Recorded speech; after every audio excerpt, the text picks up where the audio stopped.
Hi. അപ്പോൾ കഴിഞ്ഞ ദിവസങ്ങളിലെല്ലാം നമ്മൾ യോസേഫിനെ കുറിച്ചുള്ള കഥകളായിരുന്നു കേട്ടുകൊണ്ടിരുന്നത്. ഇന്നും പറയാൻ പോകുന്നത് ചിലപ്പോൾ ചിന്തിക്കുന്നുണ്ടാവും, എന്താണ് എന്ന് ഈ യോസേഫിൻ്റെ കഥ എന്നുള്ളത്. അതിന് കാരണമുണ്ട്. ചില കുഞ്ഞു കുട്ടികൾ എൻ്റെ അടുത്ത് പറഞ്ഞു, ഞങ്ങൾക്ക് യോസേഫിൻ്റെ കഥ മൊത്തം കേൾക്കണം, എന്നിട്ട് മതി അടുത്ത കഥ എന്ന്. അതുകൊണ്ടാണ് അങ്ങനെ പറയുന്നതിൻ്റെ കാരണം. എന്താണെങ്കിലും 1-2 കഥകളോടെ യോസേഫിൻ്റെ കഥ തീരും. അപ്പോൾ അതിനുശേഷം നമുക്ക് പുതിയ ആളുകളെക്കുറിച്ചുള്ള കഥകൾ കേൾക്കാം.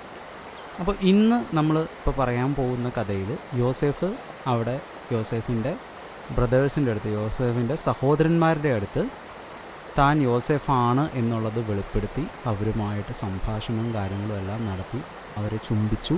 അങ്ങനെയുള്ള കാര്യങ്ങളെല്ലാം ചെയ്തു കഴിഞ്ഞ് അവർക്ക് കൊടുക്കേണ്ട കാര്യങ്ങളൊക്കെ കൊടുത്തു. അപ്പോൾ യോസേഫിൻ്റെ സഹോദരന്മാർ വന്നു എന്നുള്ളത് മിസ്രയീം ദേശം മൊത്തം അറിഞ്ഞു. ഫറവോൻ അവരെ പോയി കാണുകയുണ്ടായി. ഫറവോൻ പോയി കണ്ടിട്ട് അവരുമായിട്ട് സംസാരിക്കുകയും കാര്യങ്ങളൊക്കെ ചെയ്തു. അപ്പോൾ അവരുടെ അടുത്ത് പറഞ്ഞു, നിങ്ങളുടെ കനാൻ ദേശത്തുള്ള നിങ്ങളുടെ അപ്പനെയും ബാക്കി അവിടെയുള്ള മൃഗങ്ങളെയും കാര്യങ്ങളും എല്ലാം കൂട്ടി ഇങ്ങോട്ട് വരണം.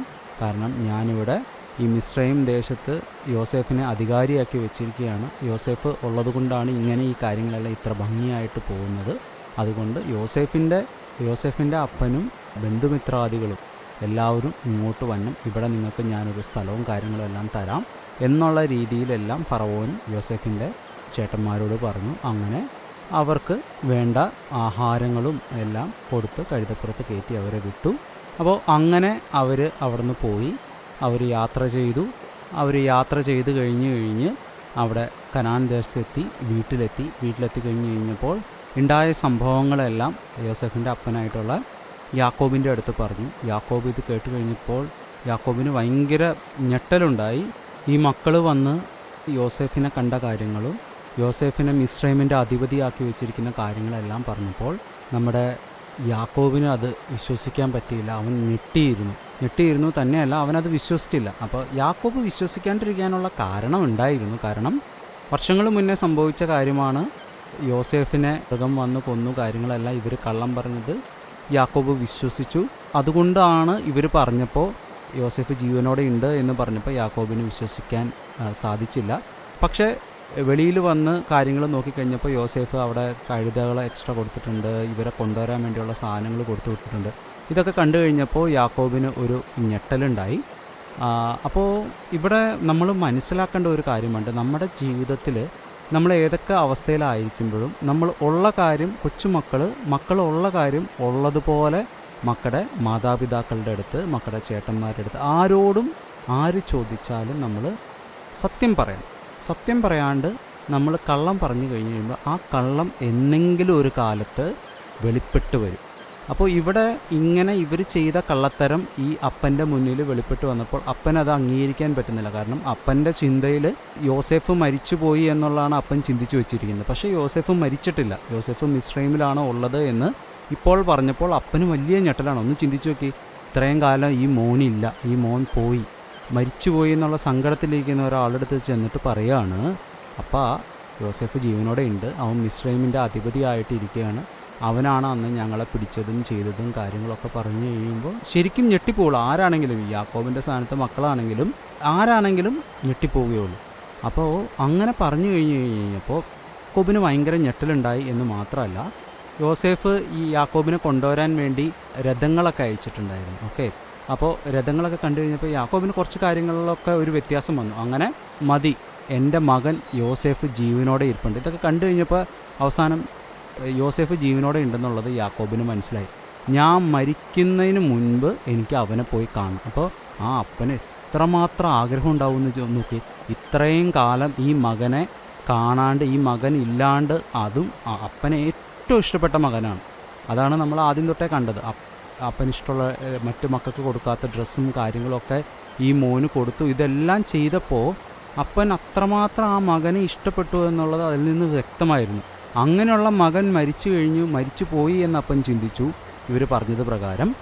പക്ഷേ ഇപ്പം പറയുവാണ് ഈ മകൻ മരിച്ചിട്ടില്ല, ജീവനോടെ ഉണ്ട് എന്ന് പറഞ്ഞപ്പോൾ അപ്പന് ഭയങ്കര സന്തോഷമായി. ഓക്കെ, അപ്പം പറഞ്ഞു, ഞാൻ മരിക്കുന്നതിന് മുന്നേ എനിക്ക് യോസേഫിനെ പോയി കാണണം, പെട്ടെന്ന് പോകണം എന്നുള്ളത് പറഞ്ഞു.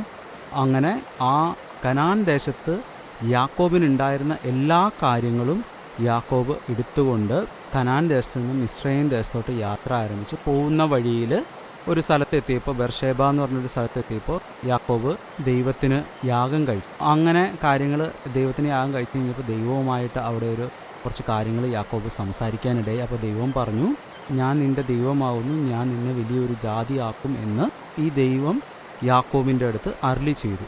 ഞാൻ നിന്നോടുകൂടെ മിസ്രൈമിലേക്ക് വരും, ഞാൻ നിന്നെ മടക്കി വരുത്തും, യോസേഫ് സ്വന്തം കൈകൊണ്ട് നിൻ്റെ കണ്ണ് അടയ്ക്കും എന്ന് അരുളി ചെയ്തു. ഓക്കെ, അപ്പോൾ ഇങ്ങനെയുള്ള കാര്യങ്ങളെല്ലാം ദൈവം ആരുടെ അടുത്ത് പറഞ്ഞു? യാക്കോബിൻ്റെ അടുത്ത് പറഞ്ഞു. അങ്ങനെ യാക്കോബ് വളരെ കാര്യങ്ങളൊക്കെ ആയിട്ട് അങ്ങനെ ചെല്ലുവാണ്. ഓക്കെ, അങ്ങനെ ചെല്ലുമ്പോൾ അങ്ങനെ അവർ പോയി കുറേ ദിവസത്തെ യാത്രയുണ്ട്. അങ്ങനെ യാത്രയൊക്കെ ചെയ്ത് അവർ കനാൻ ദേശത്ത് തങ്ങൾക്കുള്ള സാധനങ്ങൾ എല്ലാം എടുത്തുകൊണ്ട് മിസ്രൈമിലെത്താറായി. അപ്പോൾ ഇവരുടെ കൂടെ ആടുകളുണ്ട്.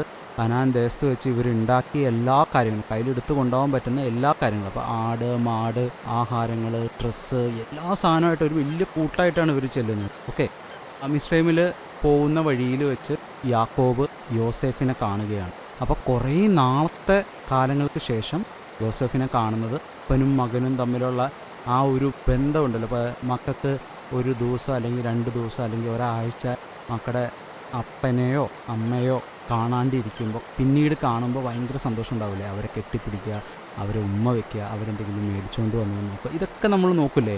അപ്പോൾ ഇവിടെ ഒന്ന് ചിന്തിച്ച് നോക്കണം, ഇത്രയും വർഷമായിട്ട് കാണാത്ത ആ അപ്പനെ കാണാത്ത മോനും മോനെ കാണാത്ത അപ്പനും തമ്മിൽ എത്രമാത്രം സ്നേഹം ഉണ്ടായിട്ടുണ്ടാവും അല്ലേ? എത്രമാത്രം കാര്യങ്ങൾ അവർ തമ്മിലുള്ള സങ്കടമാണെങ്കിലും സന്തോഷമാണെങ്കിലും എത്രമാത്രമുള്ള വികാരങ്ങൾ അവരുടെ ഇടയിൽ ഉണ്ടായിട്ടുണ്ടാവും അല്ലേ? അപ്പോൾ ഇവർ രണ്ടുപേരും നേരിൽ കണ്ടു കഴിഞ്ഞിട്ട് യാക്കോബും യോസേഫും രണ്ടുപേരും കെട്ടിപ്പിടിച്ച് കരഞ്ഞു. കാരണം ഒത്തിരി നാൾ കൂടി കാണുന്നതാണ്. ഇത്രയും കാലം ഈ മോൻ ജീവനോടെ ഇല്ല എന്ന് വിചാരിച്ച സമയത്താണ് ഇപ്പോൾ ഇങ്ങനെ കാണുന്നത്. അത് യാക്കോബിൻ്റെ കേസിൽ. യോസേഫിൻ്റെ കേസിൽ ചിന്തിച്ച് നോക്കി. യോസേഫിൻ്റെ കേസിൽ യോസേഫ് ഒരിക്കലും തൻ്റെ അപ്പനെ ഇനി കാണാൻ പറ്റുമെന്ന് യോസേഫ് പ്രതീക്ഷിച്ചിട്ടില്ല. അപ്പോൾ അപ്പനെ ഇവിടെ കാണുന്നു. അപ്പോൾ അങ്ങനെ അവർ അങ്ങനെ കരഞ്ഞു. അത് കഴിഞ്ഞിട്ട് ഈ കരഞ്ഞതിന് ശേഷം അപ്പം പറഞ്ഞു, അതുവരെ അപ്പം ഒന്നും പറഞ്ഞില്ല, ഈ കരഞ്ഞതിന് ശേഷം പറയുവാണ്, നീ ജീവനോടെ ഇരിക്കുന്നത് എനിക്ക് കാണുവാൻ സാധിച്ചു, അതുകൊണ്ട് ഇനി എനിക്ക് മരിച്ചാലും കുഴപ്പമില്ല എന്നുള്ള രീതിയിൽ ഈ അപ്പൻ മോൻ്റെ അടുത്ത് പറഞ്ഞു. അപ്പോൾ ആ അപ്പന് എത്രമാത്രം സ്നേഹം ആ മോൻ്റെ അടുത്ത് ഉണ്ട് എന്നുള്ളത് നമുക്ക്, എത്ര ദൂരത്താണെങ്കിലും എത്ര അകലെയാണ് മക്കളെങ്കിലും ആ മാതാപിതാക്കന്മാർക്ക് മക്കളുടെ അടുത്ത് ഭയങ്കര സ്നേഹം ഉണ്ടാവും. ഓക്കെ, അങ്ങനെ അതിനുശേഷം എല്ലാവരോടും യോസേഫ് പറഞ്ഞു, നിങ്ങളെ ഫറവോൻ വിളിച്ച് ചോദിക്കും, നിങ്ങളുടെ അടുത്ത് ചോദിക്കും നിങ്ങൾക്ക് എന്താ ജോലി കാര്യങ്ങളെന്നൊക്കെ ചോദിക്കും. അപ്പോൾ ആട്ടിടയന്മാരാണ് എന്നുള്ള കാര്യം പറയണം. അതിനുശേഷം ഇവർ രാജസന്നിധിയിൽ ചെന്ന് നിൽക്കുകയാണ്. രാജസന്നിധിയിൽ ചെന്ന് നിന്നപ്പോൾ ഈ യോസേഫ് ചേട്ടന്മാരോട് പറഞ്ഞ പോലെ തന്നെ ഫറവോൻ അവരുടെ അടുത്ത് ചോദിച്ചു, നിങ്ങൾക്ക് എന്താണ് നിങ്ങളുടെ പണി എന്നുള്ളത് ചോദിച്ചു. അപ്പോൾ യോസേഫിൻ്റെ ചേട്ടന്മാർ പറഞ്ഞു, ഞങ്ങൾ പണ്ട് തൊട്ടേ ഞങ്ങൾക്ക് ആട്ടിടയന്മാരാണ്, ആടിനെ മേയ്ക്കുന്നതാണ് ഞങ്ങളുടെ ശരിയായ ജോലി എന്നുള്ള രീതിയിൽ പറഞ്ഞു. അങ്ങനെ കാര്യങ്ങളെല്ലാം പറഞ്ഞു. ഈ യാക്കോബ് ഫറവോനെ അനുഗ്രഹിച്ചു.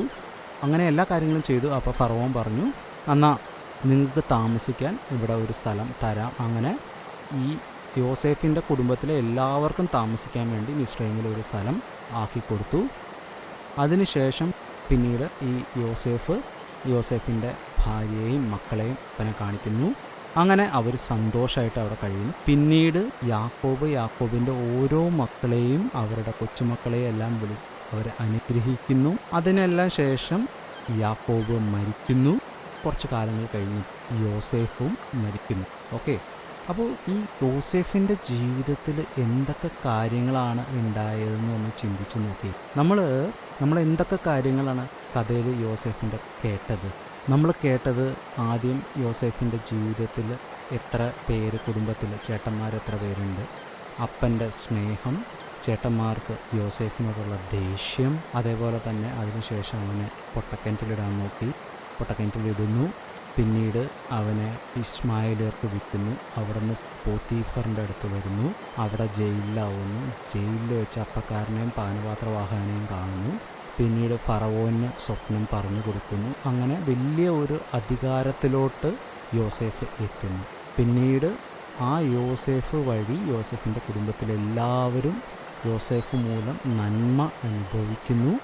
അങ്ങനെ നന്മ അനുഭവിച്ച് അവർ യോസേഫ് നിന്ന നാട്ടിലോട്ട് കടന്നു വരുന്നു. ഇതെല്ലാം നമ്മൾ നോക്കുമ്പോൾ നമുക്ക് വളരെ ചെറിയ കഥയായിട്ടാണ് തോന്നും.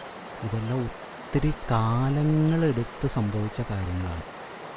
അപ്പോൾ നമ്മുടെ കൊച്ചു ജീവിതത്തിൽ നടക്കുന്ന ഓരോ കാര്യങ്ങളും അത് എന്തിനാണ് നടക്കണമെന്ന് നമുക്ക് അറിയാൻ പറ്റില്ല. അപ്പം അറിയാൻ പറ്റില്ല, പിന്നീടാണ് നമുക്കറിയുന്നത്. അപ്പോൾ ഏത് അവസ്ഥയിലും നമുക്ക് മുന്നോട്ട് പോകുവാൻ, നമുക്ക് എന്ത് പ്രയാസം ഉണ്ടായാലും എന്ത് സന്തോഷം ഉണ്ടായാലും ഏത് സങ്കടം ഉണ്ടായാലും എത്ര വിഷമം ഉണ്ടായാലും നമുക്ക് അതിനെല്ലാം ആശ്രയിക്കാൻ നമുക്കൊരു ദൈവമുണ്ട്. ആ ദൈവത്തിൻ്റെ അടുത്ത് നമുക്ക് പറയാം, എല്ലാ കാര്യങ്ങളും പറയാം. അപ്പോൾ ദൈവം നമ്മുടെ കൂടെ ഉണ്ടാവും, ദൈവം നമുക്ക് കൃപ തരും. അപ്പോൾ അതുകൊണ്ട് മക്കളുടെ ജീവിതത്തിൽ എത്ര സന്തോഷമാണെങ്കിലും എന്ത് കാര്യം സംഭവിച്ചാലും എല്ലാം ദൈവത്തിൻ്റെ അടുത്ത് പറയണം. യോസേഫിനെ പോലെ നേരോടെ ജീവിക്കണം, തെറ്റ് ചെയ്ത് ജീവിക്കരുത്, സത്യമുള്ളവനായിട്ട് ജീവിക്കണം.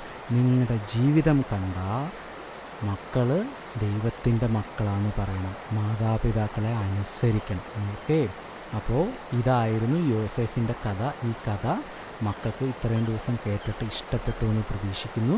ഇനി അടുത്ത ദിവസം പുതിയ ഒരു കഥ നമുക്ക് കേൾക്കാം. അപ്പോൾ അതുവരെ good night, sweet dreams, by.